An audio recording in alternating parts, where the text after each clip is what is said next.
నంద్యాల జిల్లా ఆళ్లగడ్డ పట్టణంలోని RTC bus stand నందు వేసవి కాలం దృష్ట్యా ప్రయాణికుల కోసం చలివేంద్రాన్ని గురువారం ఆర్టీసీ డిపో మేనేజర్ వెంకటేశ్వరరావు, ప్రముఖ వైద్యులు డాక్టర్ నరసింహారెడ్డి ప్రారంభించారు. Doctor Lakshmi Reddy, doctor Chandrika, doctor Yashwant Reddy సహకారంతో ఈ చలివేంద్రాన్ని ఏర్పాటు చేశారు. ఈ సందర్భంగా డాక్టర్ నరసింహారెడ్డి మాట్లాడుతూ ఇలాంటి సేవా కార్యక్రమాలు బాటసార్లకు దోహదపడతాయని, ప్రయాణికుల సౌకర్యార్థం కోసం తాము ఎల్లప్పుడూ సహాయపడతామని తెలిపారు. ఆర్టీసీ మేనేజర్ వెంకటేశ్వరరావు వైద్యుల సహకారంతో చలివేంద్రాన్ని ఏర్పాటు చేయడం ప్రశంసనీయమని అన్నారు. ఈ కార్యక్రమంలో ఆర్టీసీ సిబ్బంది, కార్మికులు, ఆఫ్థాల్మిక్ నిపుణుడు అజయ్ తదితరులు పాల్గొన్నారు. బస్టాండ్లో డాక్టర్ ఎస్ వెంకటసుబ్బారెడ్డి హాస్పిటల్ వారి ఆధ్వర్యంలో చలివేంద్రం ఏర్పాటు చేయడం చాలా సంతోషకరం. కనుక ఈ చలివేంద్రంని ప్రయాణికులు మా ఆర్టీసీ స్టాఫ్ అందరూ ఉపయోగించుకోగలరని కోరుకుంటున్నాం. డాక్టర్ గారికి ధన్యవాదం తెలియజేస్తున్నాం. Thank you.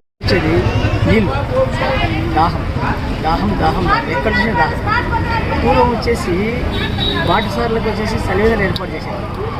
ఆ రోజు ఇప్పుడు బాటసార్లు లేరు, బాటసారి లేరు.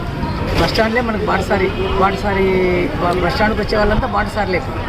కాబట్టి ఆ ఉద్దేశంతో మనకు బస్టాండ్లో పెడితే బాగుంటుందని చెప్పేసి డాక్టర్ వెంకటసుబ్బారెడ్డి గారి హాస్పిటల్లో ఆధ్వర్యంలో bone and I care doctor Lakshmi Reddy గారు, చంద్రిక గారు వాళ్ళ సౌజన్యంతో ఇది ఏర్పాటు చేసినారు.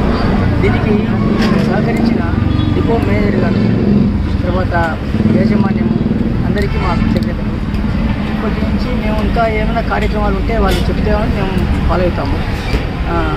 ఈ సేవలో భాగంగా మేము మెడికల్ క్యాంప్స్ కూడా పెడుతున్నాము. అందులో మీకు ఆర్టీసీ వాళ్ళకి ఏమైనా కావాలనే మెడికల్ క్యాంప్స్ టీచర్లు కూడా పెట్టగలము. కావాల్సిన అన్ని మెడిసిన్స్ ఉచితంగా సప్లై చేయగలం.